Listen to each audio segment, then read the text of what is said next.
All right, today's thought-provoking topic is on the concept of perception versus reality. And the way that I'm going to bring that big AgStrap topic down to real estate is through the concept of perceived equity. So first I'm going to lay out what I'm talking about here, and then I'm going to give you a practical application of why we're talking about this idea in the first place. So for a very simplistic explanation of perceived equity, we're going to imagine this scenario that based on a recent comparable sale or your home's Zestimate or even a recent appraisal, your home is worth exactly $500,000. And by some miracle, you owe exactly $400,000 on that house. So this would give you the perception that you have $100,000 worth of equity in your home.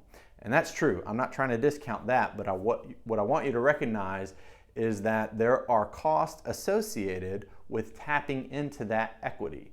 You know, if you go to sell the home, you're going to have cost of sale, and that's going to eat into the proceeds you actually take from that sale. After all, if you're looking for a home equity line of credit, there's a reason that the lender is only going to let you borrow up to 85% of that home's appraised value, because again, cost of sale are associated with tapping into that total. The other thing that we've got to remember is that we exist in a marketplace for real estate, and so that $500,000 number is constantly in flux with some of the market forces.